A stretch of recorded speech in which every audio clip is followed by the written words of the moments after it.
Hello everyone. We are going to start third lecture of the Buket.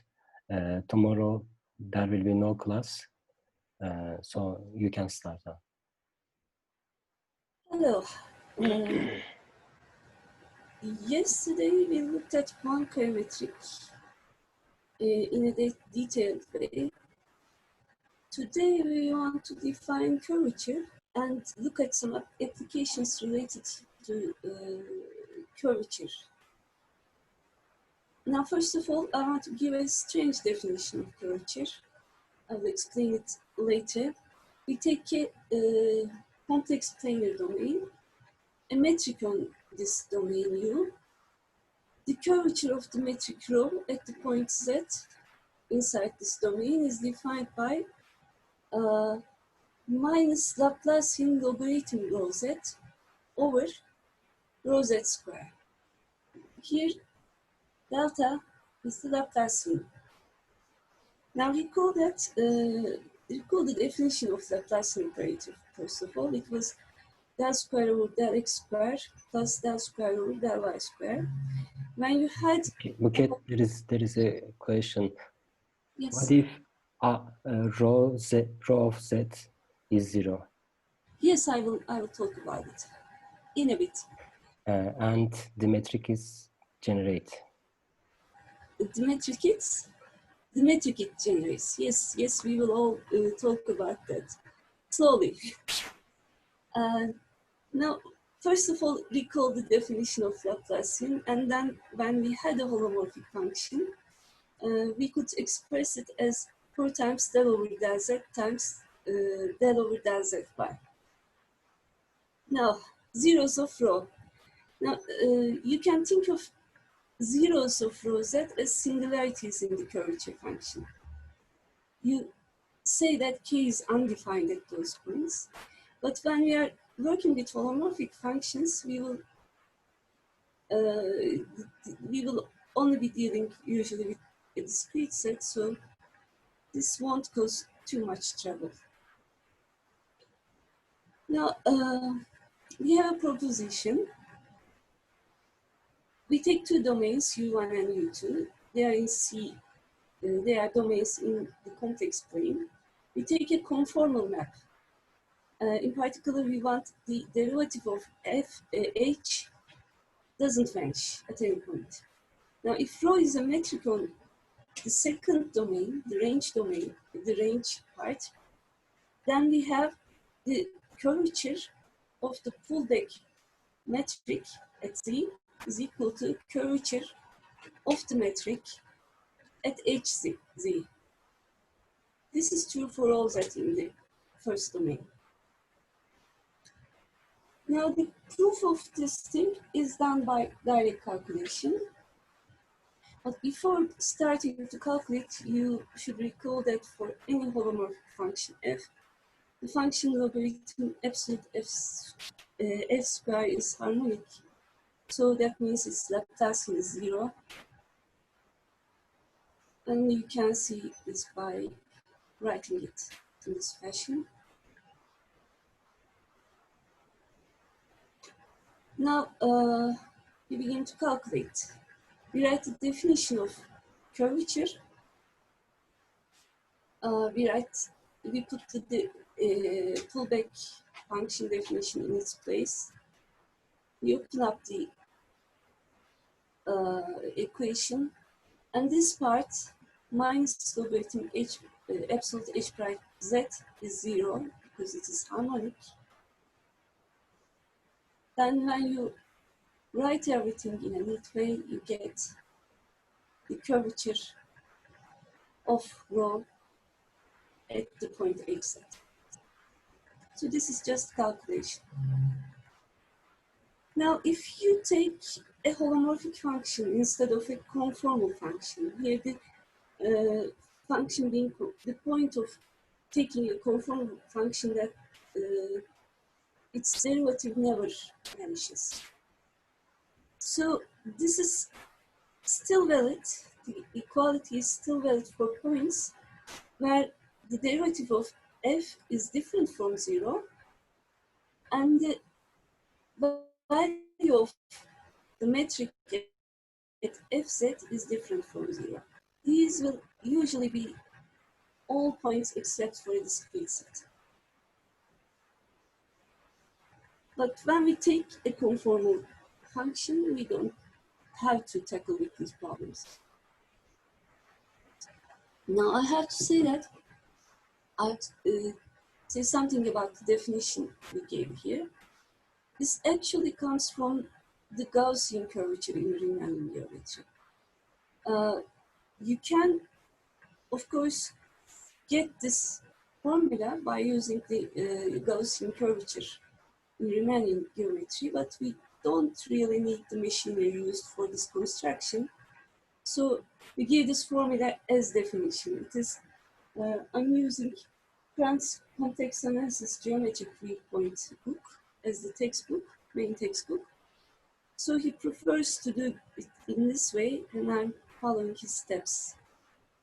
But if you are interested, in the appendix of the textbook, this construction is explained in a detailed way.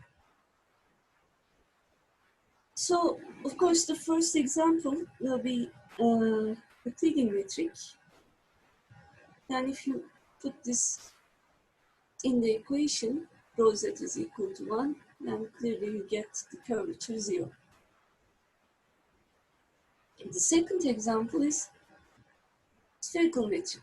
Spherical metric is defined by 2 over 1 plus absolute z square. Now you can easily compute the curvature of this spherical metric, and if you do that, you see that the curvature is equal to 1, as expected. Now, let us calculate the curvature of the Palmar metric. We claim that curvature is equal to -4 for all z inside the unit disk. Proof is done by direct calculation. So, you write the definition of curvature, the definition we gave here. This is equal to Laplacian of logarithm 1 minus absolute z square over the square of Palmar metric. Buket, there is a question. Yes. Is that the pullback of round metric in S2 minus a point to C via stereographic projection? Yes, yeah, sure. We will talk about stereographic projection today. I mean, not truly, but briefly we will talk about it. Someone is make a comment. I don't think so. It is conformal to round metric. Then I misunderstood the previous. I can't access the chat box right now when I'm sharing my screen. That's the problem. So I can't see your questions right now. Maybe we should answer them in the break. Is that okay? It's up to you. Okay, if there's something urgent, then you will tell me. Otherwise, we will go through the questions during the break. Okay. Okay. So you directly calculate the curvature of Palmar metric, and you see that it is -4. Now, by using this curvature notion, we can prove a theorem. This is Alfor's version of Schwarz's lemma. We take the unit disk, we equip it with the Palmar metric rho. We take a domain in C. It is equipped with another metric, which has the property that its curvature is less than or equal to -4 for all points in this domain. Then we take a holomorphic map from the disk to this domain. Then we have the pullback measure of this metric sigma. parametric for the points in Z. Now this doesn't look exactly like Schwarz lemma,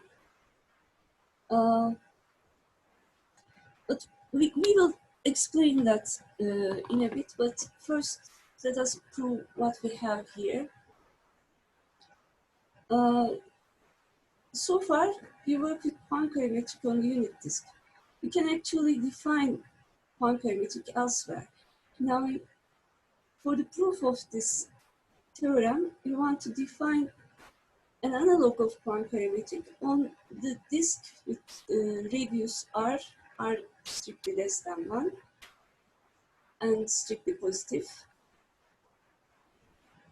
and center 0. We define this metric rho rz as r over r square minus absolute z square. Now, by using this, we define functions Vr. These are from the disk with radius r to positive, to non-negative numbers, real numbers. Vrz is the pullback of the sigma over rho r, this new Poincare-like matrix.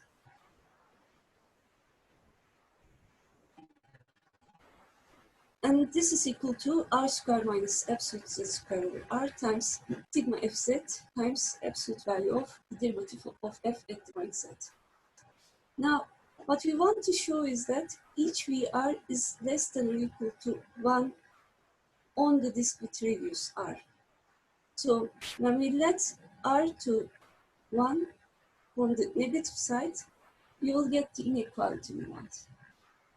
The inequality was, if you remember, this thing. So let us examine these VRs. First of all VRs are continuous. We should check why. And they are non-negative because we used metrics, 2 different metrics to define them, and metrics are always non-negative. Disk with radius r, when r is strictly less than 1, is relatively compact in the unit disk. So the pullback of sigma with respect to f is bounded above on the closure of the disk with radius. So we have, if we send absolute z to r and take the limit of this rz, we get 0. Because this part is bounded and this part goes to 0. So we see that each VR is a non-negative continuous function that approaches 0 as z approaches to the boundary of its domain. This means that VR takes its maximum, say that it is MR, at some point tau inside this disk with radius R. Now we are actually interested with these MRs. We want to show that they are less than or equal to 1. Now if pullback measure of sigma with respect to f at tau is equal to 0, then clearly MR is less than 0, less than or equal to 1, so there is nothing to prove. So let us assume the pullback measure of sigma with respect to f at the point tau is greater than 0. Since this isn't 0, we can define the curvature at f star sigma at the point tau, and by the assumption of the theorem, we have this curvature less than or equal to -4. Sorry. Now, VR has a maximum at tau, so this means that logarithm VR has a maximum at tau. If you remember, Laplacian of a twice differential function at the local maximum is positive. That means that we have this 0 is greater than or equal to Laplacian logarithm VR at the point tau. And if you expand that definition, expand that formula, equality, and put the definition of curvature inside the place, you get 0 is greater than or equal to 4 times f star sigma at tau square minus 4 times rho r at the point tau squared. You rearrange this and you get f star sigma at tau over rho r at tau less than or equal to 1. So this means mr for each r is less than or equal to 1, and this is actually what we wanted. Next, we send r to 1 from the negative side, and in that way we can get rid of this rho r and have the Poincare metric itself. So it gives us the result we want. Now, what does it have to do with Schwarz lemma? Now, if you take U to be the unit disk, sigma to be the Poincare metric itself, and the holomorphic function have f0 is equal to 0, then for z is equal to 0, for the point z is equal to 0, the theorem tells you that f sigma rho at the point 0 is less than or equal to rho 0. When you write this explicitly, you get the derivative of f at the point 0, the magnitude of it, is less than or equal to 1. This gives the second inequality of Schwarz lemma. For the first inequality, you should try this. Try doing this. We use the distance decreasing property of Poincare metric, and it gives you the Schwarz lemma, the first inequality of the Schwarz lemma. So I'll first realize the relation of Schwarz lemma with curvature. So this theorem is called Alfor's version of Schwarz lemma for this reason. Actually, Schwarz lemma is true because we can find such a curvature, such a metric with negative curvature. Now, we want to expand this theorem a little bit. So we define this with alpha, this with center 0, radius alpha. And for positive A, we define the metric D rho A alpha on this disk with radius 0, disk with center 0 and radius alpha by this formula. 2 alpha over square root of A alpha square minus absolute Z square. Now, if you check the curvature of this thing, the curvature of this metric is equal to minus A. So, if you take a planar domain, if you equip it with a metric sigma, and if the curvature of this sigma is less than or equal to minus B for some positive B, then every holomorphic function from this disk with center 0 radius alpha to U satisfies this inequality. F star sigma point Z is less than or equal to square root of A over square root of B rho A alpha Z for all Z in the disk with radius alpha. Now the proof, I was going to give the proof, but proof is exactly the same as the previous theorem. So you should give it a try. Yeah, you just need to be careful with a few details.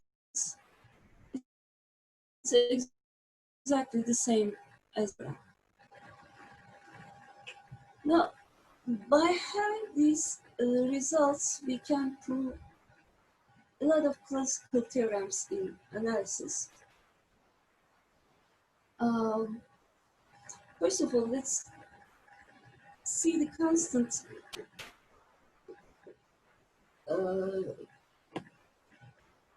See what constant holomorphic functions were about. We have a theorem. We take a planar domain in our complex plane. We equip it with a metric sigma. We want that sigma satisfy the curvature of that sigma should be less than or equal to minus b for some positive b and for all z in our domain. Then any entire function from complex numbers to this region must be constant. Now,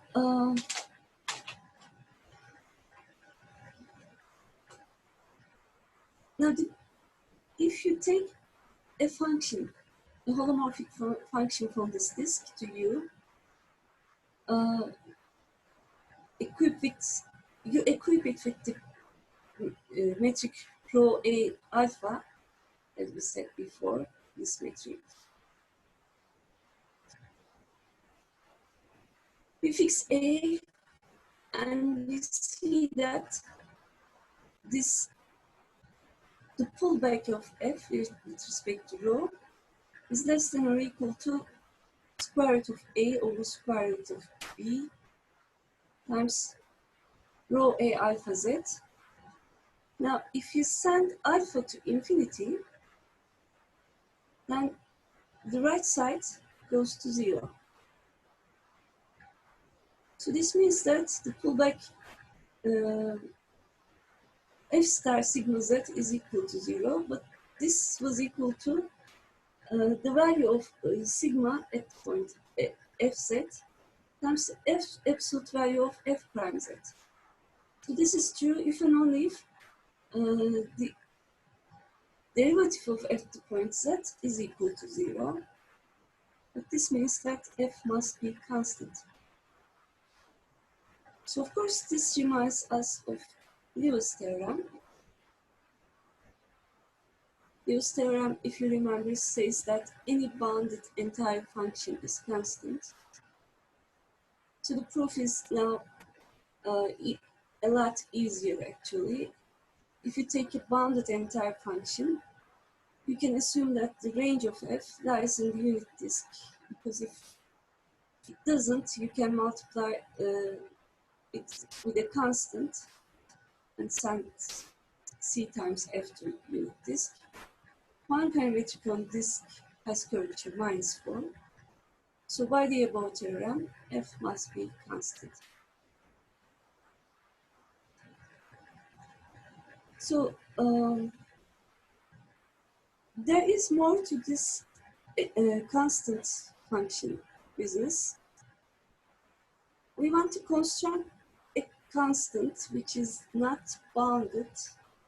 We want to construct an entire function which is not bounded, but constant. So what we do is we take an entire function that takes c to c minus a line segment. The line segment is here x plus I0, there is a 0 there. We take a line segment on the positive x-axis, omit it from the complex numbers, and that is our range. I made a typo here, there has to be a 0 beside this I. Now, then we take a transformation that takes z to z over z minus 1.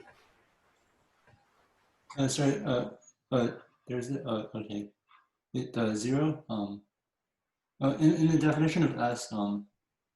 In the definition of S, yes, this is c minus x plus I times 0.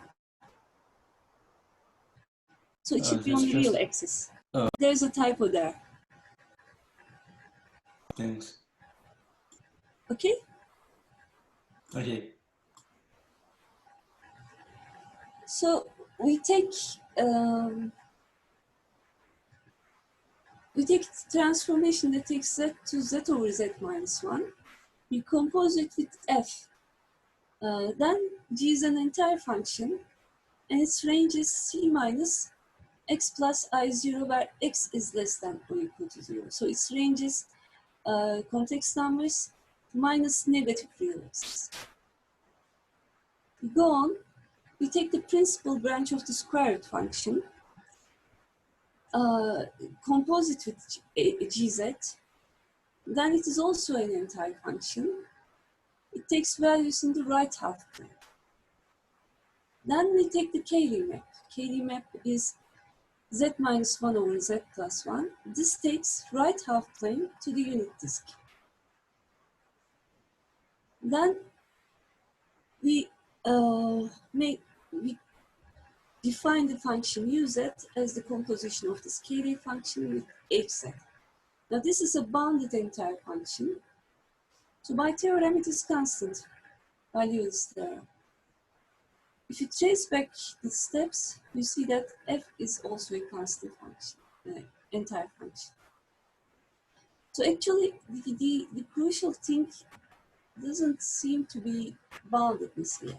Yes, what this example shows is that an entire function does not need to be bounded to be constant. Here we only omitted a line segment from C in the range, and this forced our function to be constant. You can actually do this. You can actually show that this omitted segment can be arbitrarily small by a little modification in the computations. So the question becomes, how much can we exclude from complex plane in the range and still can get a non-constant entire function? But you know that fz is equal to exponential z is an entire function. It takes c to c minus 0. So this means that we can certainly exclude a single point from the range. Next time, we will hopefully see that it is impossible to construct a metric on c minus a point with negative curvature, bounded away from 0. But for this, we have to define some new metrics. So how about 2 points? If you remember Picard's Little theorem, Picard says no to this question. And we have a theorem with using curvatures. We take a planar open set. We want C minus this U contain at least 2 points. Then U admits a metric whose curvature is strictly negative. Now the proof is done by some heavy computation. So I will leave those computations to you and just state the outline here. And this will be something like, trust me, this is true, but you should check them and see that they are, yes, they are really true. Now, first of all, it is enough to assume that 2 of the omitted points are 0 and 1. If you have more omitted points, you can just disregard them and take 2 of those points. If those points, neither of those points are 0 or 1, 0 and 1, you can apply an invertible linear map to U to take these points in the place of 0 and 1. So we let C01 to be C minus the points 0 and 1, and we define this sad-looking metric. Now this is a metric actually. You can check it. So this means that mu, yeah, you have to check that mu is positive. Of course it is, and smooth on C01. So it is a metric on the domain. And the curvature if you compute it, you get this nice looking formula. Curvature is -1/18 times these two the summation of these two fractions. Now, when you examine this curvature, you can see that, first of all, the curvature of this metric is strictly less than 0 for all z in this omitted complex plane. Then, if you take the limit z if you take z to 0, the limit of this curvature is -1/36. If you take z to 1, the limit is equal to, again, -1/36. If you take z to infinity, the curvature goes to -infinity. So what this tells is that curvature is boundable by a negative constant. But then the theorem is true. Just remember what the theorem says.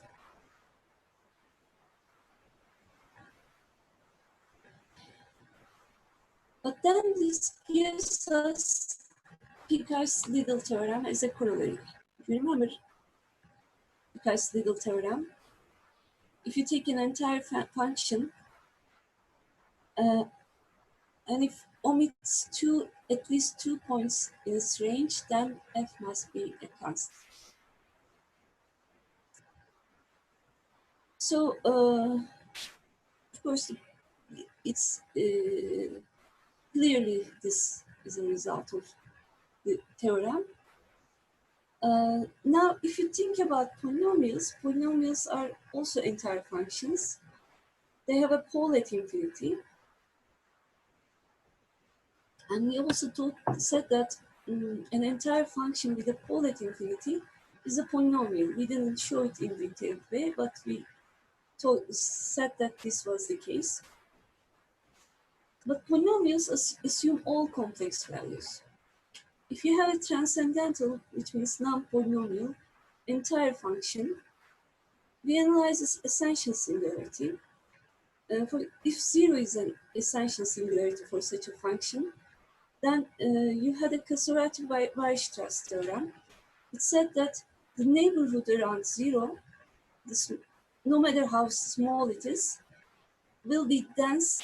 The image of this neighborhood under the function, holomorphic function, will be dense in the whole complex plane. So this suggests that the crucial point in Picard's Little theorem seems to be the existence of an essential singularity rather than the entirety of the function. Now, we will come back this in a minute, but before that, we need to talk about the concept of normal families. And this brings us to spherical metric. First, let us give a few definitions. We take a planar domain. We take a sequence of complex valued functions on omega. We say that the sequence is normally convergent to any function, g, if for all epsilon and for all compact k in omega, there exists a finite positive j, positive number, such that for all j greater than this number, and for all z in our compact set, we have the magnitude of gz, gjz minus gz will be less than or equal to epsilon. This simply says that Gj is normally convergent if it converges uniformly on compact subsets of omega. This is uniformly convergence on compact subsets. We have another definition. We defined convergence, let us define divergence. We take a planar domain, we take a sequence of complex values functions on it. We say that the sequence is compactly divergent if for all compact sets in omega, And for all compact set in C, there exists a finite number such that for all j greater than this number, and for all z in the compact set in omega, GJZ is not in L. So what this says is J is compactly divergent if it converges to infinity uniform non-compact sets. So with these definitions given, we are given the main definition. We take a planar domain. We take a family of complex valued functions on this plane. We call F a normal family if every sequence of elements in F is either a normally convergent subsequence or a compactly divergent subsequence. Now, usually in classical analysis, to define a normal family, we require these complex valued functions to be holomorphic. But Kant preferred to do it in a more general way, so I'm giving the definition as just a plain complex valued functions on sigma. So there's an example. We take fj's as j, z to the power j as our family of functions. Now, if we do that, when you take the domain z less than 1, the disk, unit disk, f is a normal family there, because every subsequence converges normally to the zero function. If you take the domain outside the disk, outside the unit disk, every subsequence there is compactly divergent. So f is a normal family on this domain also. But if you take any domain that contains a point from the unit circle, since points inside the circle will converge to zero and outside the circle will diverge, f is not a normal family on that domain. Now we have Montage Theorem. If you do remember Montage Theorem, let me state it here. We take a planar domain, a family of holomorphic functions on this domain. If for each compact set K, there is a number mk such that f is bounded by this mk for all z in the compact set and for all f in our family, then f is a normal family. And as a corollary of Montage theorem, we can just state that if we have a single constant instead of this m case, if we have a single constant m such that the magnitude of fz is less than or equal to m for all z in omega and for all f in our family, then f is a normal family. I won't prove Montage theorem. The proof is given in context analysis books. You can check them from there. Now, the concept of normal families is closely related to Lewis and Picard's theorems, and this is sometimes called Bloch's principle. We won't discuss it in a detailed way here, but we want to look at the spherical metric. Now, the stereographic projection, if you remember, gives a map from the complex plane to the Riemann sphere. We denote Riemann sphere but by C hat here. And the idea is to take a point on the complex plane and to associate it with the point on the sphere, where this point is the point of intersection of the line through Z and the north pole of the sphere. So I assume you are already familiar with the construction of these things. And the map is given explicitly in Euclidean tree space by pxy, by the coordinates are given by 2x over 1 plus x squared plus y squared, 2y over 1 plus x squared plus y squared, 1 minus over 1 plus x squared plus y squared. Now the metric on C, sigma on C given by sigma z is equal to 2 plus 1, 2 over 1 plus epsilon z squared has the following property. This spherical metric has the following property. If you take 2 points on C, then the sigma zw is actually the distance from pz to pw, the Euclidean distance I'm talking about, along a great circular arc on the surface of the sphere.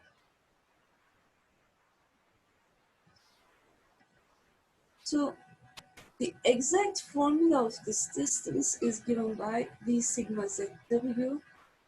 This is equal to arc tangent absolute value z minus w over 1 plus w bar z. Now you can, if you wish to do so, derive this distance formula in the same way we derive this distance formula for Poincare metric. You first do it for the positive from, you first find the shortest distance from 0 to positive x-axis, some point in positive x-axis, and by translating these things around, you get the distance between arbitrary 2 points. Now, the point of this stereographic projection definition is actually to be able to tackle with meromorphic functions. If you remember, a meromorphic function was actually a holomorphic function which takes values in the Riemann sphere.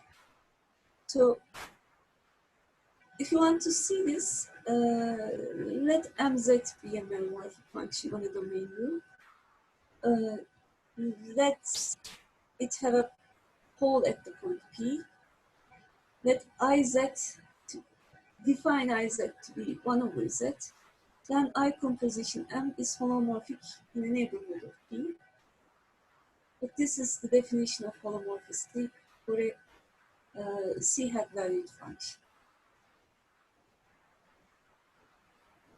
With this, we give an alternative to our last definition. This time we are taking holomorphic functions, which are, we are actually taking meromorphic functions because a family F of C hat valued holomorphic functions on a domain U, we call them normal family if every sequence from F has a normally convergent subsequence. So, this, you are taking a meromorphic function on C or a family of meromorphic functions on C, or equivalently, a family of holomorphic functions on the Riemann sphere, then you call them a normal family if every sequence from F has a normally convergent subsequence. You can show that a compactly divergent sequence is actually normally convergent to infinity in Riemann sphere. So with this, we have Marty's characterization. I will give the theorem here, but I will postpone the proof till after the break because I realized that I didn't like the way I gave the proof. I want to revise it. So by using this Marty's characterization, we will look at Picard's great theorem and give a more detailed, more general expression of that theorem. But before that, we will do all those things after the break. So let me state Marty's characterization. We take a planar domain. We take a family of C hat valued holomorphic functions on U. We are looking at meromorphic functions. We take the standard Euclidean metric on the surface of Riemann sphere. The family F is normal if and only if the family of pullback metrics F star tau, where F is in the family we get, is uniformly bounded on compact subsets of U.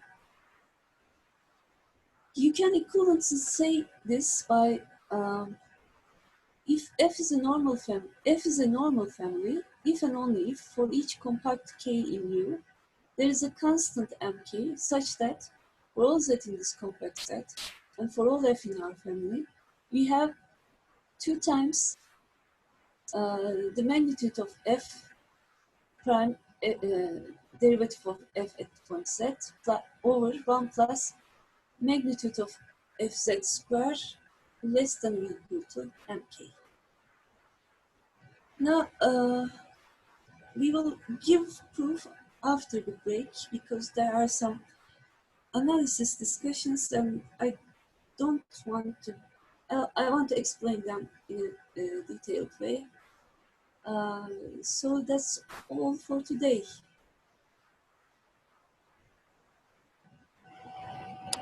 Thank you for listening. Thank you so much. Is there any question? You can unmute yourself or write down the chat. If there is any question, I'll be here for a while to answer that.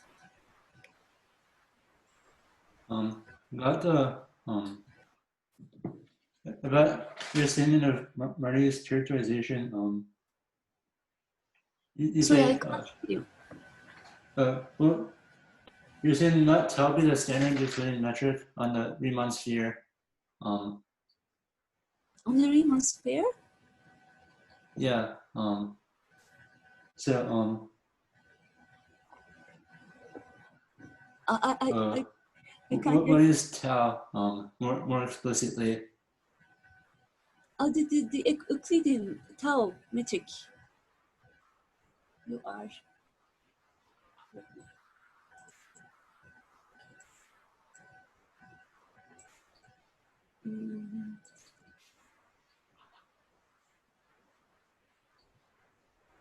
Where was it?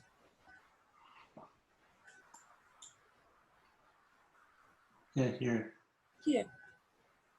Standard Euclidean metric. The three-dimensional space Euclidean metric. I don't know its expression explicitly. Or, I mean, I don't know how to calculate a great arc on this metric. But we will do that. I mean, yeah, I can't just bring from the top of my mind, but we will do that in a detailed way after the break. Mm-hmm. I'm not sure if that's exactly what I'm asking. Well, you're saying a metric is like something of the form like.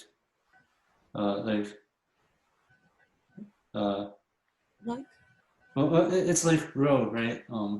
Like you're multiplying. It's what you're multiplying that by the norm. Rho, you mean Poincare metric, or rho, you mean yeah, spherical metric. Like either like you don't mean that like No, I mean just tau. We are talking about tau, right? Yeah. It is the Euclidean metric on the surface of the Riemann sphere. I mean, this is how you calculate your distance from the equator of the Earth to some point of the Earth. You measure it. You take a meter, but I don't know the formula. Right. So, I'm not asking about d sub tau. I'm just asking about tau. But you're asking about tau. What aspect of tau? It's hard to communicate through this Zoom. What you're saying, it sort of sounds like d sub tau. D sub tau? Here. No. D sub tau? I didn't say D sub tau here. Did I? I mean, like, your answer to my question, you're not talking about d sub tau, right? Like, yes, I'm not talking about D sub tau. Tau is the metric. We define metric in the first day in a different way. We said that it's twice continuously positive, twice continuously differentiable positive function, which satisfies blah blah blah.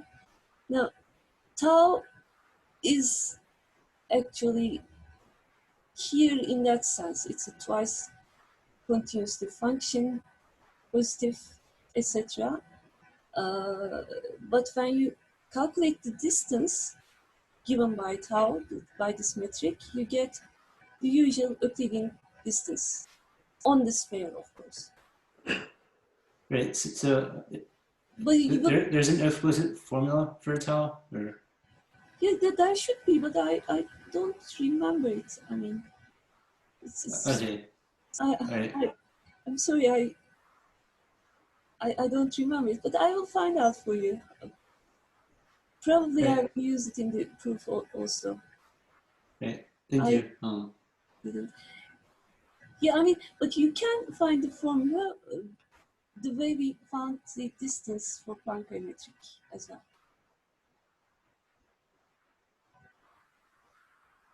Tau is equal to, oh, it's not equal to 1 on Euclidean to Riemann sphere. I will check it. Yes, I will check it and I will talk about it next time. All right, thank you.